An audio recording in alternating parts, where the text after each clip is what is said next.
химияны нөлден бастап үйретеміз. Осы видео арқылы сіз есепті нөлден бастап үйренетін боласыз. Яғни кез келген БЖБ, ТЖБ есептерін емін-еркін өзіңіз шығара алатын деңгейге жетесіз. Кем дегенде, мысалы, менің каналымда 10 видеоны қарайтын болсаңыз, сіз толығымен есеп шығаруды өздігіңізбен меңгеріп алатын боласыз.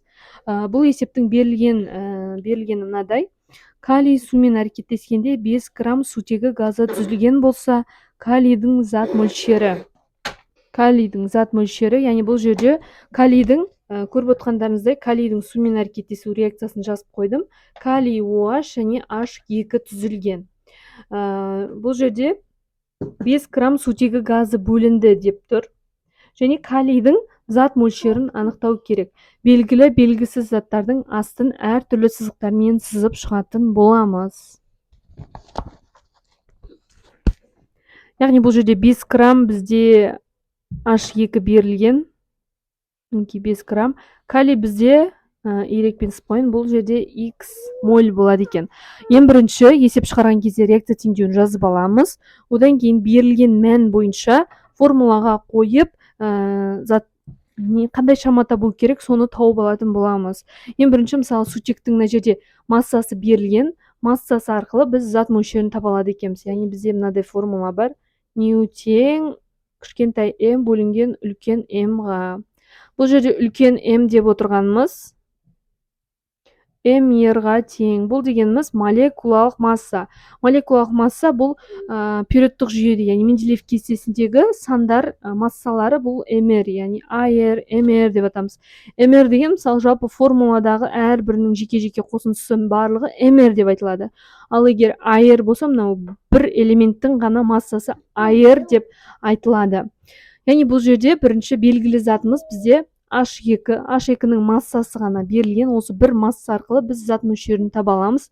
Көлем берілсе де біз зат мөлшерін тауып аламыз. Зат мөлшері бізде мынадай зат мөлшері ньюмен белгіленеді екен. Кішкентай м бөлінген үлкен м. Осы формуланың орнына қояйық. Сол кезде м дегеніміз кішкентай м зат массасы, яғни бұл 5 грамм, сутектің 5 граммы, 5 граммды жазамыз. Астындағы үлкен м mr-ға тең, яғни сутектің mr-і, AR-і бәрі бір мағына. Яғни сутек өзі 1-ге тең болса, Менделеев кестесінде мына жерде 2 деген индексі бар. 1-ді 2-ге көбейткенде 2 болады екен. Яғни 1-ді 2-ге көбейткенде 2 болады екен. Сонда 5-ті бөлеміз 2-ге. Сол кезде 2,5 моль болады екен. Яғни бұл дегеніміз мынау сутек газының зат мөлшерін тауып алдық. Енді химиялық реакция теңдеуі бойынша деп жазамыз. Қараңыз, мына жерде химиялық реакция теңдеуі бойынша калийдің алдында 2, сутектің алдында 1. 2 болғанда 1, және калий бізде белгісіз. X болғанда мынау табылған зат мөлшері 2-де 5.